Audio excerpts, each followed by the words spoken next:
Oi, gente, tudo bem com vocês? Espero que sim.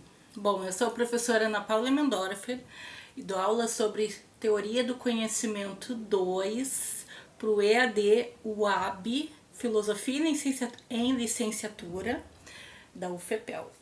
Gente, hoje é a nossa última aula, a 16ª aula. Por que eu tô gravando essa aula e não parei na 15ª? Porque, na verdade, naquela semana que eu fiz com vocês a avaliação do dia 13 de outubro, mesmo assim, eu coloquei uma aula para vocês como se fosse uma aula extra. Na verdade, eu me enganei, me atrapalhei toda. E aí coloquei a aula e só me dei conta depois, mas aí já tinha posto e é aquilo, né? O conhecimento nunca é demais. E aí, o que eu gostaria de falar hoje para vocês? Eu quero fazer uma síntese sobre tudo que foi abordado nas aulas, não exatamente tudo, assim, né? Mas eu queria colocar para vocês que uma coisa que daqui a pouco seria interessante é que eu não vou. Como é que eu vou dizer para vocês? Eu não vou assim abordar, cobrar de vocês na avaliação agora final tudo que eu dei. Por quê? Porque como vocês viram, eu fiz algumas sínteses das aulas, mas nem todas as aulas eu consegui postar as sínteses. Então, essas últimas aulas que eu não postei, eu não vou abordar. Aí, assim, a gente teve lá na primeira aula, tá? O John Locke, sobre, no caso, o seu empirismo, né? O Hume, o racionalismo de Descartes, que eu coloquei como neo-Descartes, porque, na verdade, tudo vai tendo mutações, né? Tendo modificações, tendo transformações positivas ou não, e tudo vai contribuindo para a ciência em geral, para a epistemologia. Falei no Leibniz, as mônadas, que tem um vínculo espiritual, a questão de Deus e tudo. O idealismo alemão, a epistemologia contemporânea, epistemologia da ciência, da neurociência, quer dizer, o significado, intencionalidade, epistemologia. A intencionalidade eu falei para vocês sobre Leclerc, sobre o Dretske, o Meyer, que na realidade foi a última aula, e também ele não tinha aquele, digamos assim, bom, aquele apreço pela teleologia, a questão das funções, né? Porque sempre tratava intencionalidade e funções, que é da teleologia, o estudo das funções. E o Meyer, ele criticava, como vocês perceberam, de acordo com o que eu fiz na aula, né? Falei na aula.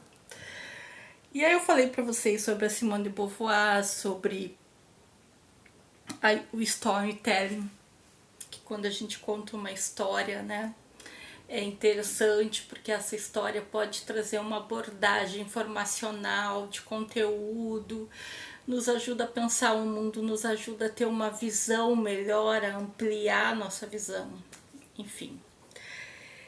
E aí, assim, gente, que eu falei dos memes também, do Percy, né? E o que eu queria colocar para vocês também, fora tratar de maneira geral, vou até entrar aqui na nossa área de ensino, porque eu quero ver até que ponto, até que aula eu consegui fazer a síntese para vocês, tá? Enfim. Mas antes eu queria dar um recado para vocês. Desde o semestre passado, eu nunca consegui, eu nunca prestei atenção, vamos dizer assim, numa dos itens ali da avaliação, das avaliações, quando a gente faz a avaliação, que é a maior nota, tá? E aí, assim, o que acontece? A maior nota, como vocês sabem, vocês podem ter várias tentativas até chegar à maior nota. E daqui a pouco fizeram a primeira tentativa e chegou a 6 só, a outra 8.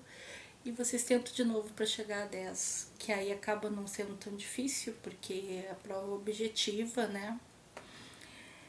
Enfim, eu gostaria de deixar claro para vocês que, por ignorância minha, eu não marcava aquilo como daqui a pouco ser permitido apenas uma tentativa ou duas.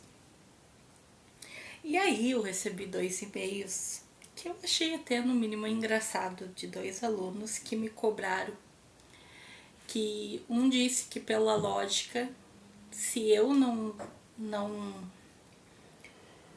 é que eu vou dizer para vocês, não aceitasse a maior nota dele, na realidade ia ficar incoerente com o que dizia ali, que poderia aceitar a maior nota, né? E o outro fez uma piada também semelhante a isso. E aí eu queria dizer assim, pra mim não faz diferença, sabe? Não faz diferença se eu me enganei e vocês tentaram e chegaram à nota máxima. Pra mim faz diferença se vocês conseguiram obter esse conhecimento, apreender esse conhecimento. Porque, sinceramente, pessoal, olha, tanto faz no sentido de que quem tá ali em busca de uma formação não sou eu, é vocês. Entende o que eu quero dizer? Eu não fiquei brava nem nada com os e-mails dos meninos, eu até concordo, porque pela lógica se dizia ali que é a maior nota, tudo bem. Eu fiquei mesmo pensando é o seguinte, e isso que sirva de lição para vocês nas próximas disciplinas, na vida pessoal, social, profissional, enfim. E vejam bem, não tô aqui para dar lição de moral em ninguém, coisa e tal. Mas eu vou dar como exemplo o meu, tá? Antes de eu entrar para a faculdade de filosofia, eu tinha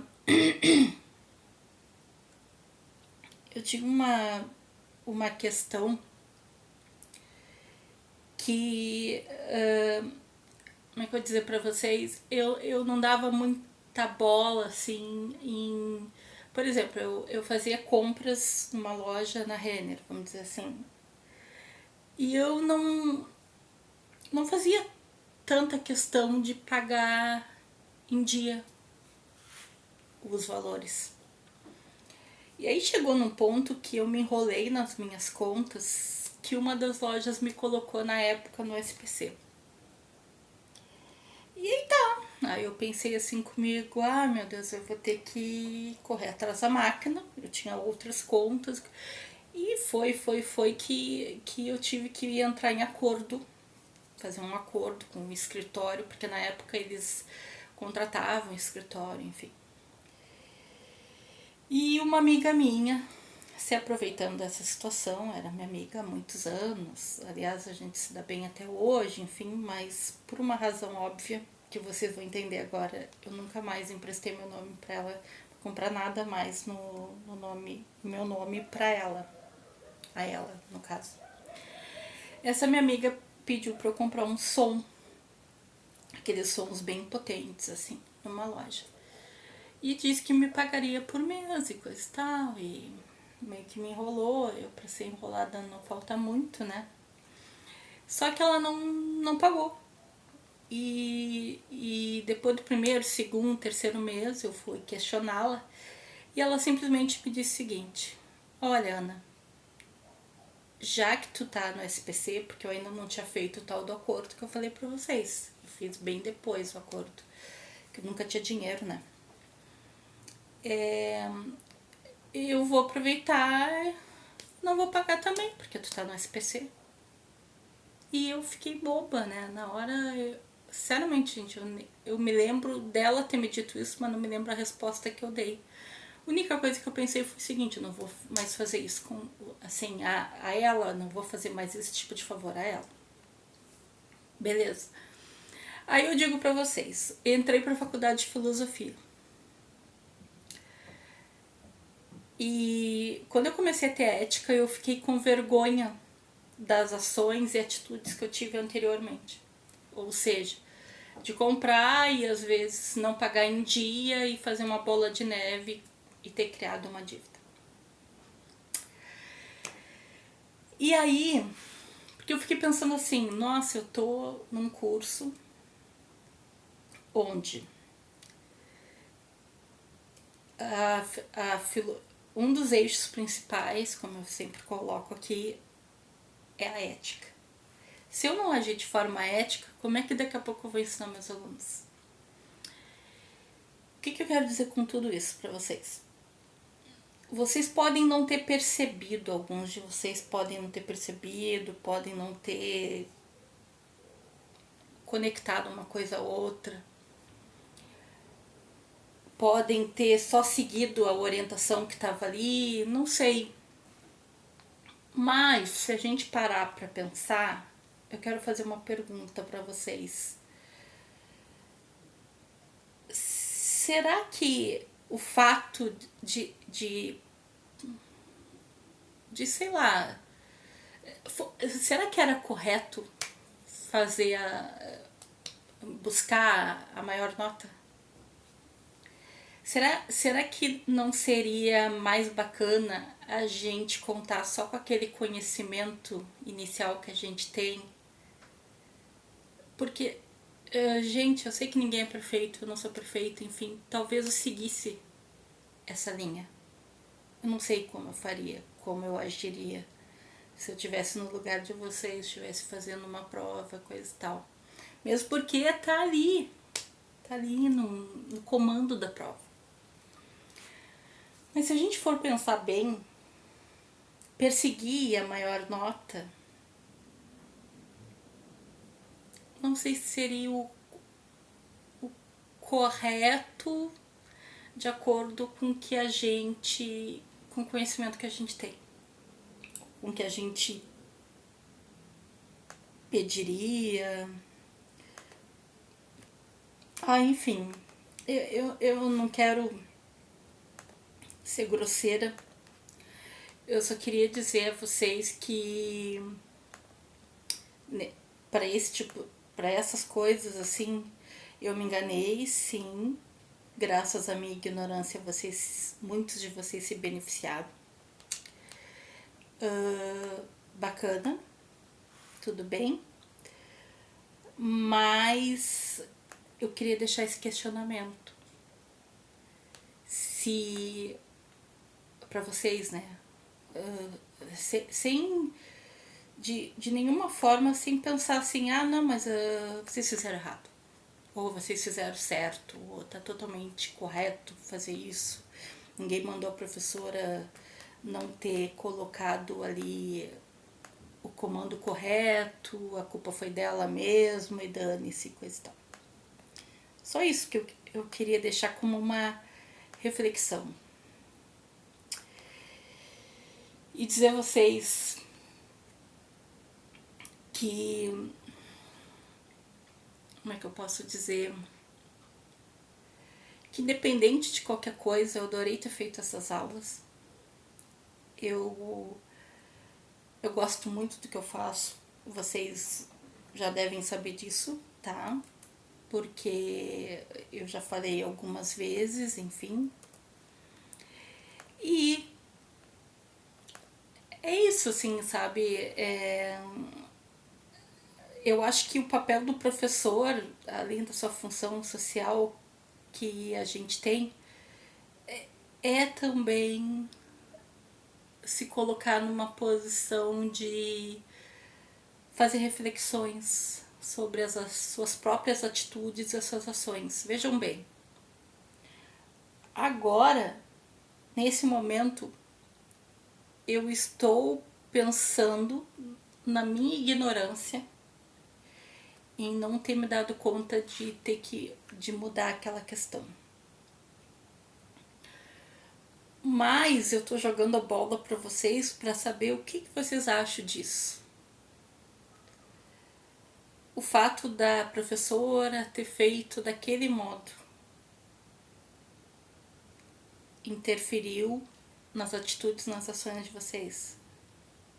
Beleza. Aí nesse sentido, não há nada de errado.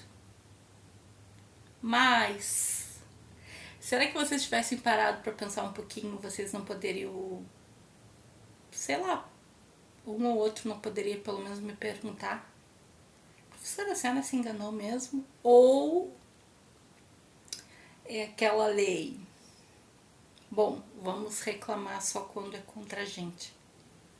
Aquilo foi favorável a vocês. E de certo modo não fez diferença pra mim, sabe? Porque eu tô aqui no papel de professora. Mas enfim, eu queria só colocar essa questão. Isso não é de nenhuma forma uma questão, algo pra, como eu disse antes, da lição de moral, enfim, é só para refletir. Nós, como vocês, como profissionais que são, que eu acredito que a maioria já tem a sua primeira profissão, ou como futuros professores, ou como já professores, ou como estudiosos de filosofia, estudantes de filosofia, futuros licenciados e licenciadas em filosofia, o que vocês pensam dessa questão? Eu fiquei pensando bastante quando eu recebi os e-mails dos meninos, mas aí eu queria abrir o debate, só isso. Bom, meus amores, voltando às vacas frias. Da aula 1 à aula 12, que é sobre o storytelling, eu coloquei aqui um texto. E aí, o que acontece? Eu não falei, não coloquei mais nada, né? Só coloquei da aula 1 à aula 12. O que eu tenho para dizer para vocês? Na realidade, na avaliação, que a prova final, né, presencial, vai cair da aula 1 à aula 12. Coisas que eu coloquei no texto ou coisas relacionadas ao que eu falei, mas não se preocupem que não vai ser nada